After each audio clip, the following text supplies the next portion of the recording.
Live from WOUB TV in Athens, this is Newswatch. Those struggling with addiction will have a new resource in the Athens area. Good evening, I'm Abby Grisey. Thanks for joining us.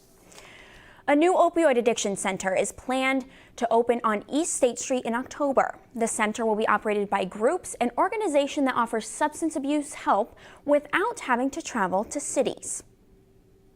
We're combining the community aspect of groups like AA and NA along with evidence-based practices like medication-assisted treatments.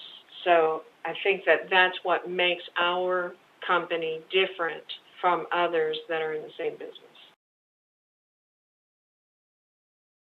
Locations across the state, including ones in Logan and Chillicothe. The Athens location will take a holistic approach. It will offer Suboxone-based opiate addiction treatment and therapy sessions.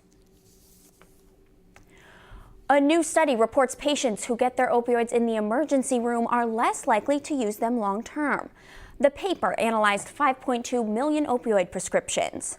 The report shows patients are less likely to get addicted because of a shorter duration, lower doses, and the formulas are less likely to be long-acting. The lead author of the paper says the report lays to rest the idea of doctors carelessly prescribing opioids. A Lancaster man will serve time in prison for unlawful sexual contact with a minor.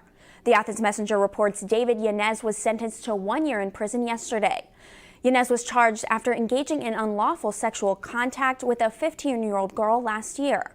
Reports say he knew the girl was a minor at the time of the incident. Yanez also has to register as a Tier 1 sex offender. U.S. Energy Secretary Rick Perry plans to visit a former uranium plant in Piketon tomorrow. He will tour the cleanup site of the Portsmouth Gaseous Diffusion Plant with Senators Rob Portman and Sherrod Brown. The cleanup effort creates some of the best paying jobs in an area of high unemployment.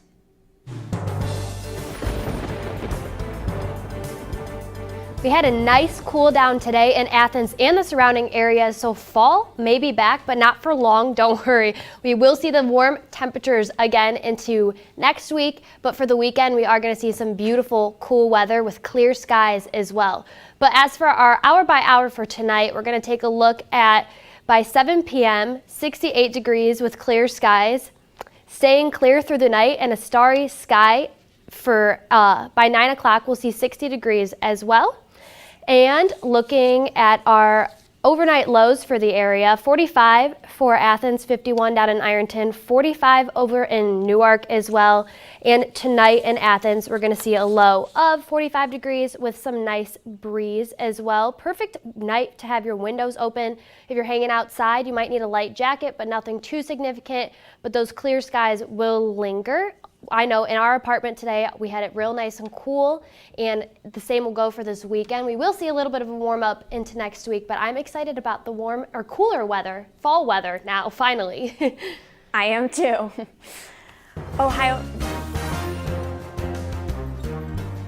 Ohio's largest online charter school could owe the state millions. The electronic classroom of tomorrow could have to pay $20 million to the Ohio Department of Education in addition to the $60 million it's already paying. The state sued the online charter school after it couldn't verify if enough of its students met state enrollment standards. The school is challenging the way the state recorded student logins. The Ohio Supreme Court has agreed to hear the case. A teenager is facing bestiality charges after engaging in sexual contact with a dog for a second time. The 17-year-old Warren boy was charged with animal cruelty a year ago for the same crime. The teen is being held in a juvenile detention center on a probation violation after admitting to doing it again. Investigators say a family member reported the boy to Trumbull County Children's Services after finding him naked in bed with a wiener dog mix. Ohio public employers will pay less in workers' compensation premiums beginning January 1st. Employers will pay an average of 6% less. The lower rates are for those covered by the state insurance fund. Actual premium changes for individuals will vary based on several factors, including classification, recent claims history, and participation in different Bureau of Workers' Compensation programs. A day after the GOP's health care plan failed to go to vote, President Trump unveiled the Republicans' tax reform. We'll lay out the details of the proposal. Plus, women in Saudi Arabia are celebrating a historical law change. That story and more when Newswatch returns.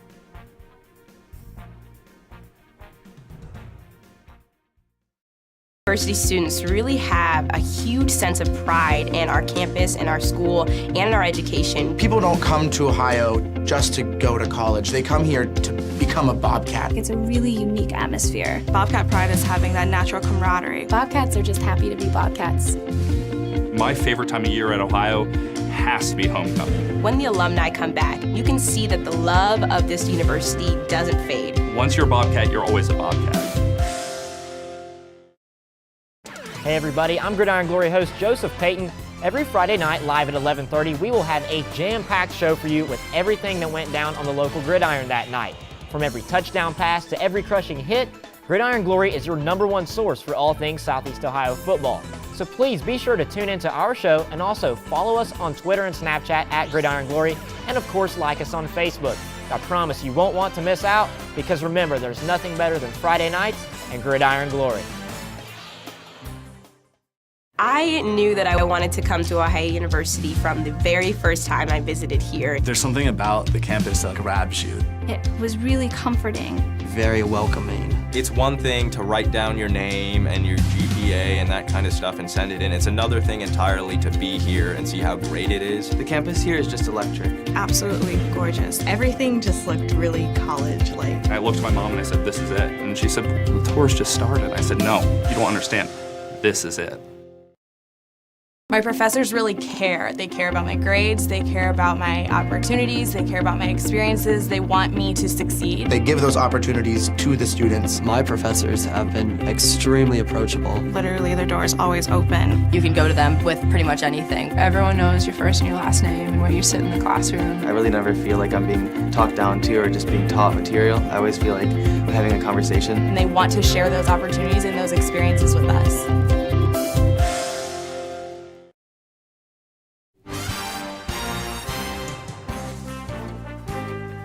After the GOP healthcare bill's unsuccessful third try, President Trump started the push for tax reform.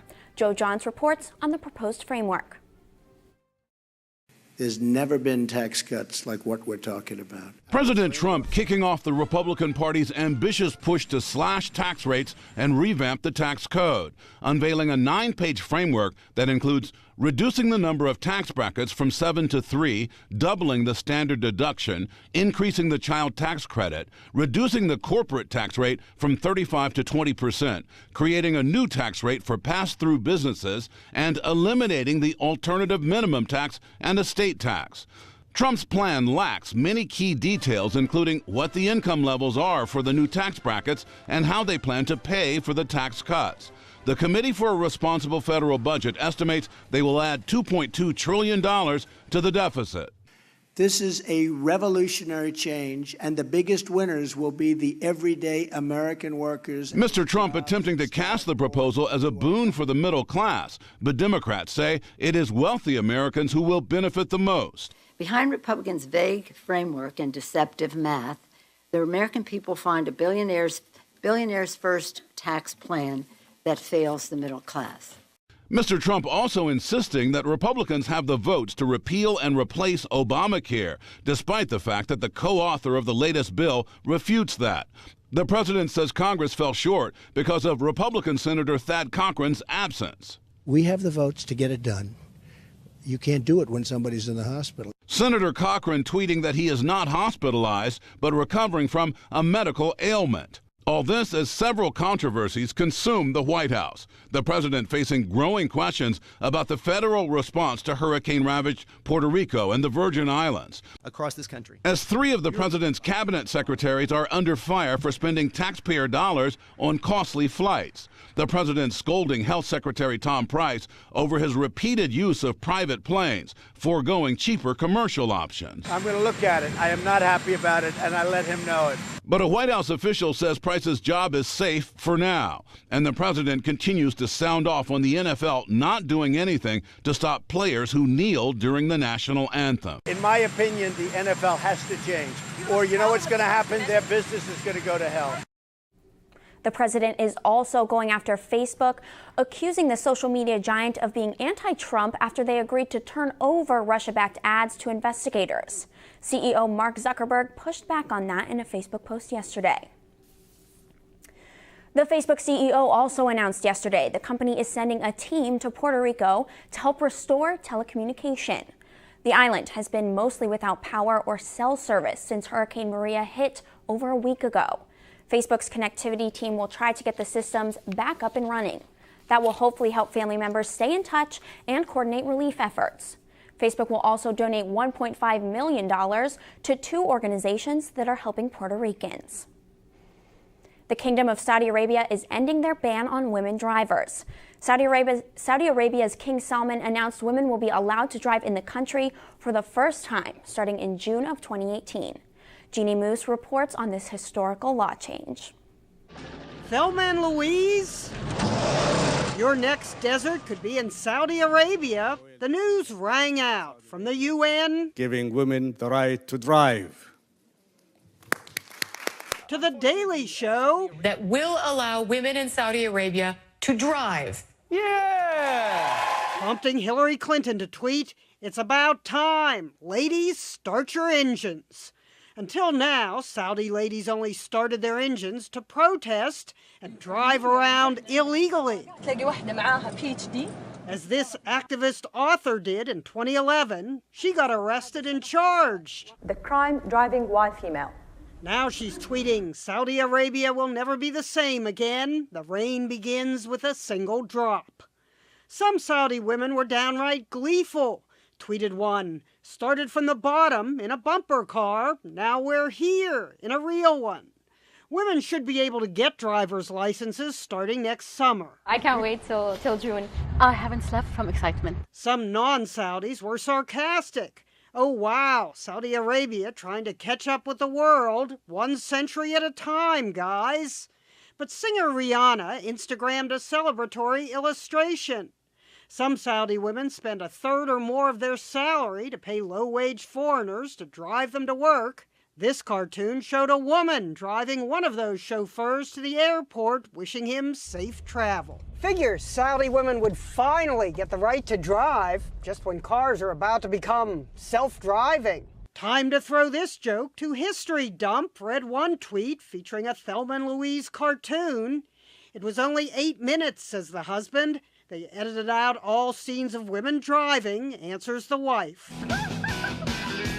Time for that ban on women driving to be driven right off a cliff. Jeannie Moose, CNN, New York.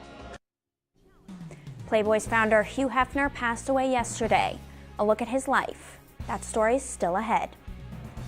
And an absolutely gorgeous start to an even more beautiful weekend ahead. We will see some beautiful clear skies, but into next week, some warmer temperatures yet again. We'll talk about that and more up next on Newswatch.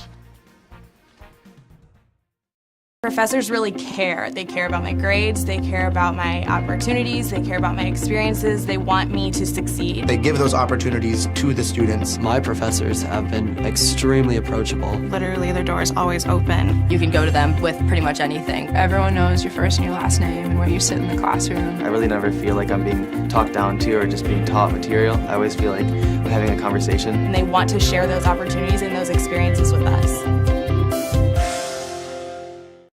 Ohio University students really have a huge sense of pride in our campus, in our school, and in our education. People don't come to Ohio just to go to college. They come here to become a Bobcat. It's a really unique atmosphere. Bobcat pride is having that natural camaraderie. Bobcats are just happy to be Bobcats. My favorite time of year at Ohio has to be homecoming. When the alumni come back, you can see that the love of this university doesn't fade. Once you're a Bobcat, you're always a Bobcat. I knew that I wanted to come to Ohio University from the very first time I visited here. There's something about the campus that grabs you. It was really comforting. Very welcoming. It's one thing to write down your name and your GPA and that kind of stuff and send it in. It's another thing entirely to be here and see how great it is. The campus here is just electric. Absolutely gorgeous. Everything just looked really college-like. I looked at my mom and I said, "This is it." And she said, "The tour's just started." I said, "No, you don't understand. This is it." Hey everybody, I'm Gridiron Glory host Joseph Payton. Every Friday night, live at 11:30, we will have a jam-packed show for you with everything that went down on the local gridiron that night. From every touchdown pass to every crushing hit, Gridiron Glory is your #1 source for all things Southeast Ohio football. So please be sure to tune into our show and also follow us on Twitter and Snapchat at Gridiron Glory, and of course like us on Facebook. I promise you won't want to miss out, because remember, there's nothing better than Friday nights and Gridiron Glory.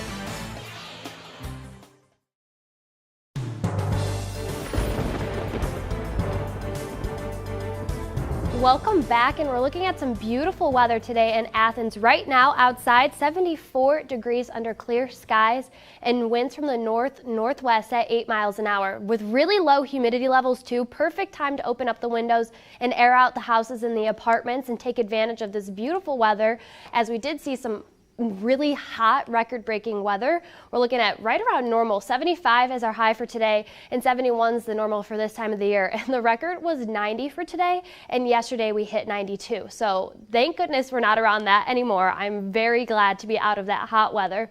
Overnight lows for the area: 51 down in Ironton, 45 over in Newark, 48 over in Columbus, with mostly clear skies too. Like I said, open up those windows, leave them open through the night too. Get a nice cool air. It's way cooler than any air conditioning can blow too.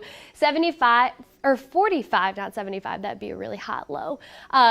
45 in Athens for tonight.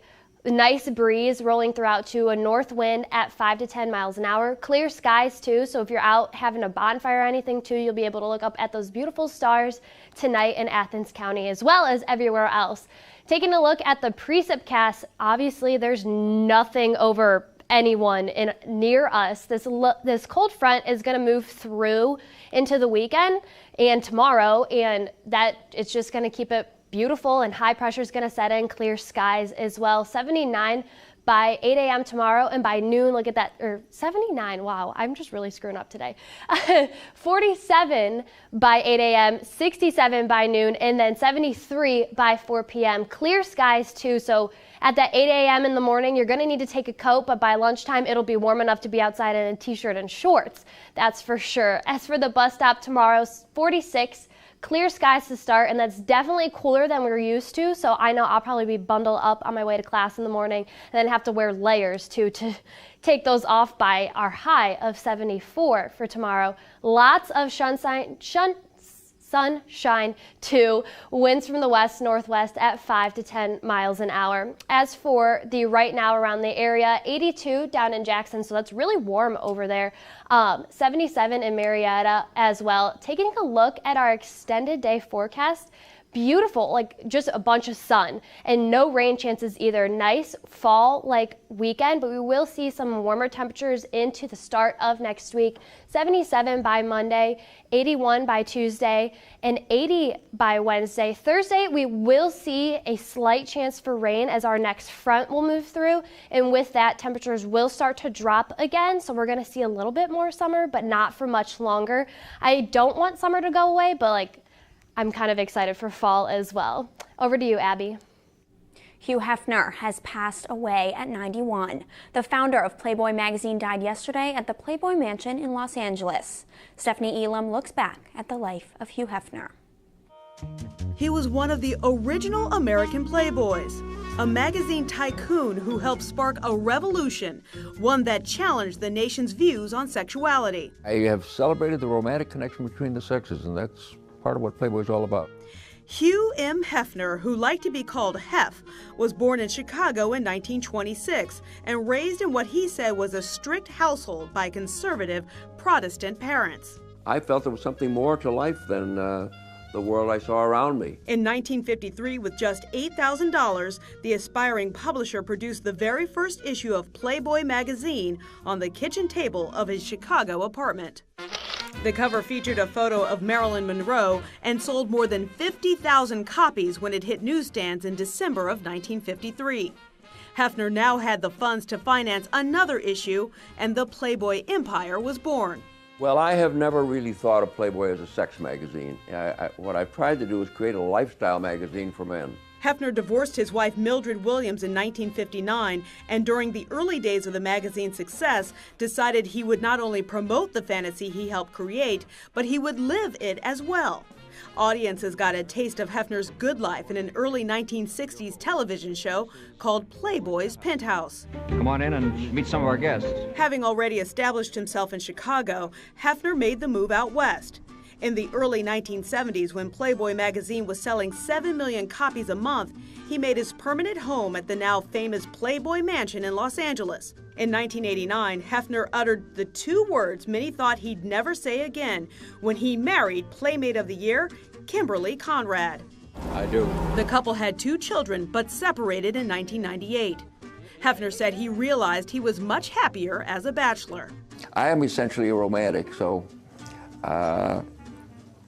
I think my life revolves and always has revolves around women. Hefner continued to live out the Playboy fantasy even in his later years, often seen in his trademark silk pajamas, surrounded by busty blonde lingerie-clad women while hosting extravagant parties with celebrity guests. He even returned to television in 2005, this time sharing the small screen with 3 live-in girlfriends in the reality show The Girls Next Door. In the late 2000s, he began an on-again, off-again relationship with playmate Crystal Harris, 60 years his junior. They tied the knot on New Year's Eve in 2012. Hefner sold his beloved Playboy mansion for $100 million in 2016, on the condition that he be allowed to live there for the rest of his life. Playboy and provocateur, Hugh Hefner wanted to make the world a happier, sexier place. What's your definition of obscenity? Racism, war, bigotry, but sex itself, no. What a sad and cold world this would be if we weren't sexual beings. I mean, that's the heart of who we are. Hefner is survived by his wife, Crystal, his sons, Cooper, David, and Marston, and his daughter, Christy. Now, Clark, let's see what's going on in the world of sports.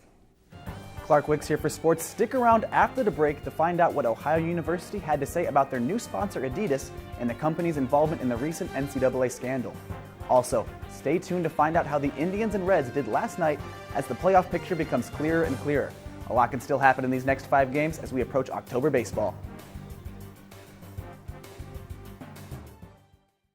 Buddy, I'm Gridiron Glory host Joseph Payton. Every Friday night, live at 11:30, we will have a jam-packed show for you with everything that went down on the local gridiron that night. From every touchdown pass to every crushing hit, Gridiron Glory is your #1 source for all things Southeast Ohio football. So please be sure to tune into our show and also follow us on Twitter and Snapchat at Gridiron Glory, and of course like us on Facebook. I promise you won't want to miss out, because remember, there's nothing better than Friday nights and Gridiron Glory. Ohio University students really have a huge sense of pride in our campus, in our school, and in our education. People don't come to Ohio just to go to college. They come here to become a Bobcat. It's a really unique atmosphere. Bobcat pride is having that natural camaraderie. Bobcats are just happy to be Bobcats. My favorite time of year at Ohio has to be homecoming. When the alumni come back, you can see that the love of this university doesn't fade. Once you're a Bobcat, you're always a Bobcat. My professors really care. They care about my grades, they care about my opportunities, they care about my experiences, they want me to succeed. They give those opportunities to the students. My professors have been extremely approachable. Literally, their door is always open. You can go to them with pretty much anything. Everyone knows your first and your last name and where you sit in the classroom. I really never feel like I'm being talked down to or just being taught material. I always feel like we're having a conversation. And they want to share those opportunities and those experiences with us.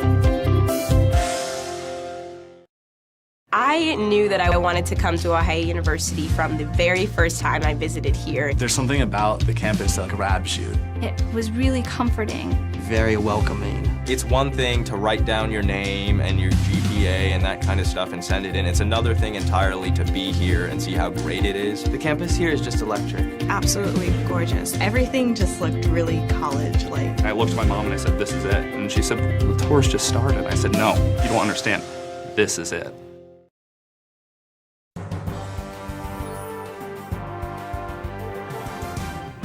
Welcome back. I'm Clark Wicks, and here are tonight's top sports stories. Although the FBI and NCAA's investigation into pay-for-play recruiting was made public on Tuesday, many college basketball programs are still scrambling to figure out what schools and players will be impacted. We've already seen Louisville's athletic director and head coach Rick Pitino be placed on administrative leave, according to documents released by the FBI. a player named as Player 10 was said to have received 4 separate payments totaling $100,000 from the shoe company Adidas. This player believed to be freshman Brian Bowen, a 5-star recruit from Indiana. The University of Louisville is currently conducting their own investigation into Bowen's involvement with the scandal. As the investigation of Adidas schools continues, Ohio University, who signed an apparel contract with the company last year, released a statement yesterday. According to Ohio University's Senior Director of Communication Services, Carly Leatherwood, the investigation does not involve any Ohio student athletes, coaches, or administrators. Moving on to the NHL, with the regular season starting next week, teams are wrapping up their preseason schedule. The Columbus Blue Jackets have just 2 preseason games left before the beginning of the 2017-2018 season, and both teams are against teams that played in the Stanley Cup Finals last year. Tonight at 8, the Jackets travel to Bridgestone Arena to face the Nashville Predators. Now, just as we wait for the hockey season to begin next week, the MLB postseason is right around the corner. Although they already won their division, the Cleveland Indians are still fighting for the best record in the American League. After their 5-2 win over the Twins last night, the Tribe are now 1.5 games ahead of the Astros for the best record in the league. Unlike the Indians, the Cincinnati Reds have no chance of making the postseason, but that didn't stop them from spoiling playoff chances for rival teams. Last night, the Reds beat the Brewers 6-0, which clinched the NL Central Division for the reigning World Series champion Chicago Cubs. The Brew Crew is still in the wild card race with one more game against the Reds. Now, speaking of Chicago teams, we get another installment of the oldest rivalry in the NFL tonight as the Chicago Bears take on the Green Bay Packers on Thursday Night Football. Both teams come off dramatic overtime wins against AFC North teams. Of the 194 games these teams have played, the teams are tied with 94 wins apiece. Tune in to CBS tonight at 8 to catch all the action. In other football news, one Nelsonville York player is turning heads across the state. Senior middle linebacker Ronnie Wend is currently leading the state, including every division in tackles this season. His 83 tackles have helped the Nelsonville York Buckeyes to hold teams to just about 13 points a game. Head coach Rusty Richards says Wend leading the state helps the whole team play better. You can't coach heart. He's got a lot of heart. He's 165 pounds. He's not supposed to have 83 tackles as a middle linebacker. But evidently no one's told him that, and we're not going to tell him that. It's becoming a competition between me and Younger. I'm always telling Younger at Fort Locker I'm on more tackles than you, and he'll say, I'll bet you. And it's always a bet between him and Collister, Colt, and it's just everybody motivated to make tackles. You can catch the full story on Ronnie Wend on WOUB's Gridiron Glory tomorrow night at 11:30. Back to Ohio sports, the Ohio Bobcat baseball team hosted their annual fall scrimmage last night at Bob Wren Stadium. Renfest, as the team calls it, kicked off Wednesday night at 6:30. Food and prizes were given out to all that attended. The two teams made up of Bobcat players faced off in friendly scrimmage where the green team beat the black team 1-0. The Bobcats are coming off a 2017 season where they won the MAC championship. The Bobcats have 2 first-team All-MAC pitchers returning for Ohio's 2008 season. Now, I'm Clark Wicks, and that is it for Sports Stories. Here's a look at your weather.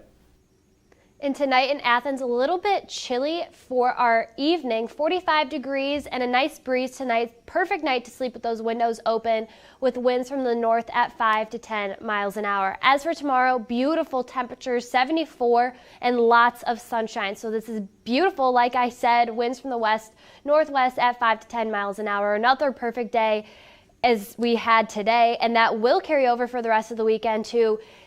68 on Saturday, 72 on Sunday, and the rest of the next week we will see a little bit of some warmer temperatures, 77 by Monday, 81 by Tuesday, 80 by Wednesday, and then Thursday we will see our next weather pattern change as some rain changes set in. Abby? Thanks, Adriana, and that does it for our broadcast this evening. Thanks for watching. I'm Abby Grisey. Stay tuned for the PBS NewsHour coming up next, and remember, you can find the latest news anytime at WOUB.org. Have a great night.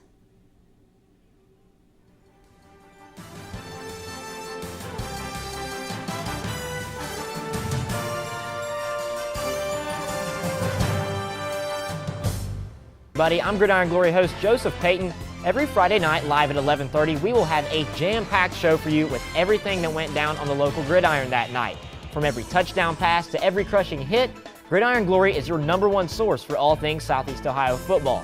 So please be sure to tune into our show and also follow us on Twitter and Snapchat at Gridiron Glory, and of course like us on Facebook. I promise you won't want to miss out, because remember, there's nothing better than Friday nights and Gridiron Glory.